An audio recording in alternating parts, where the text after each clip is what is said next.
안녕하세요 and welcome back to the Jeju SK English channel. Today I will preview the Gangwon FC vs Jeju SK fixture. If we take a look at how these teams have performed so far this season, Jeju's most recent defeat at home to Ulsan saw the Tangerines make it 3 defeats in a row. As for the hosts, 2 draws in their last 3. Both teams are still without a win so far this season, and both teams will go into this game looking to capitalize on the potential pressure each other is facing. To give it a better visual aid, both teams lurking near the foot of the table in desperate need of a win for a boost to their season. When I analyze Jeju's opponents, there are 4 things I look for in their play. That is attacking formations and space, defensive recovery and space, attacking from set pieces, and defending from set pieces. Diving straight into the Bears' first match of the 2026 K League season, they travelled down to Ulsan. Here is how Gangwon lined up for their first match.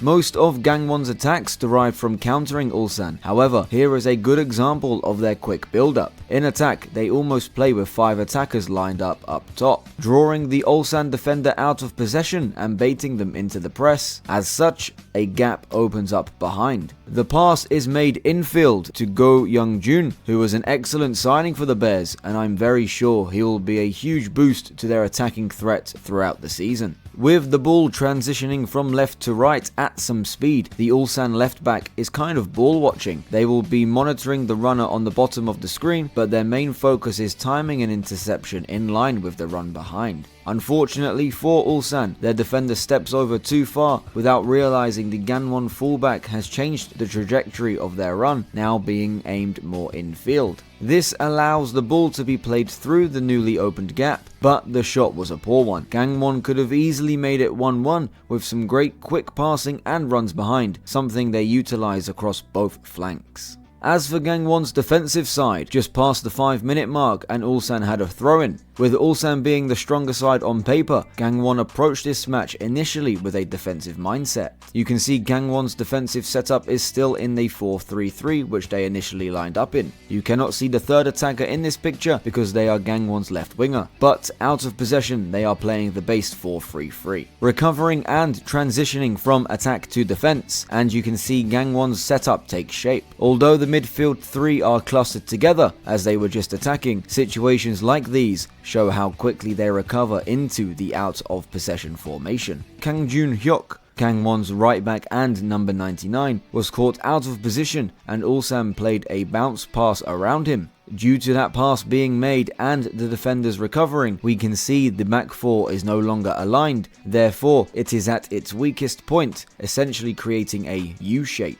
Because of the position of the left back, Song Jun-sok, Yago has complete freedom through on goal if the through ball is played to him, which it was, but fortunately for Gangwon, Yago's touch allowed the defense to recover in time. Once again, Gangwon's midfield 3 are too compact on one side of the pitch. This allows Lee Dong-kyung, Ulsan's key player, with too much space and a free option to pass to, practically removing Gangwon's midfield from this passage. A nice back heel into the space for Lee Dong-kyung to run into, and given the time that he has, he played the ball out wide, leading to a crossing opportunity and Ulsan's first goal of the match. For Jeju, they will be relying on a player like Nam Tae-hee, similar profile to Lee Dong-kyung, great vision, great passing range. So, Nam Tae-hee absolutely possesses the technical ability to pass around Gangwon's high-pressing midfield 3. Moving on to Gangwon's attacking set pieces. From a corner, they crowd the far post and trigger the runners as the ball is kicked.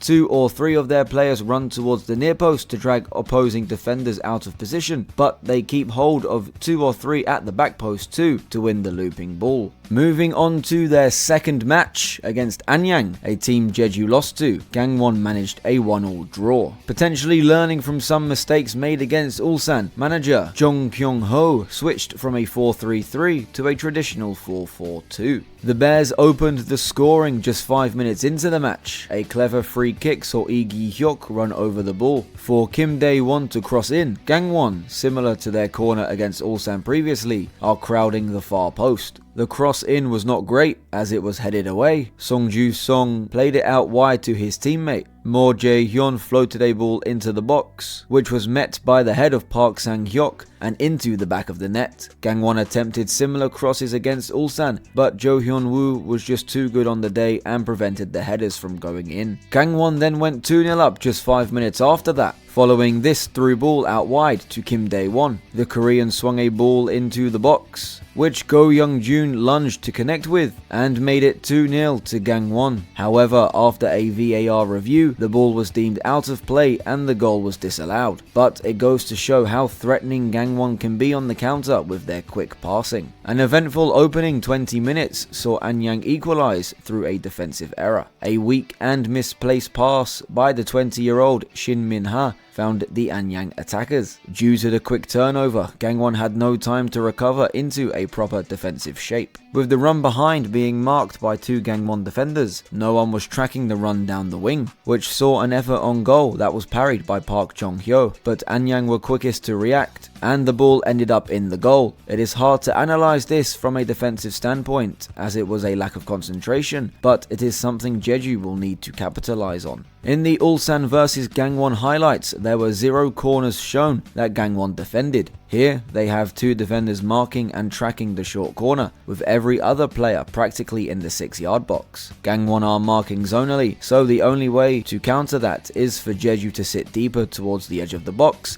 and force Gangwon out of their tactical setup. Otherwise, the Bears will fancy their chances from defending the corner. And just briefly touching on Gangwon's goalless draw to Bucheon recently, Gangwon once again lined up in the 4-4-2 as it awarded them their first positive result. We saw this a few times in their previous 2 matches, centre halves driving into the space in front and playing very direct passes to either the attackers or out wide to the attacking fullbacks to draw in opposing defenders. In this instance, it was out to the fullback, drawing in the press from Bucheon, leaving a gap between the midfield and defence for a direct pass forward, which Park Sang-hyuk had time to turn and look for options. After a brief evaluation, the forward went for the shot, which forced a great save by Bucheon's keeper. So, what have we learned so far? Well, I am under the impression Gangwon will play a 4-4-2. Their midfield 3 likes to press aggressively, often leading to them being out of position. When in attack, Gangwon transition from a 4-4-2 to the 3-2-5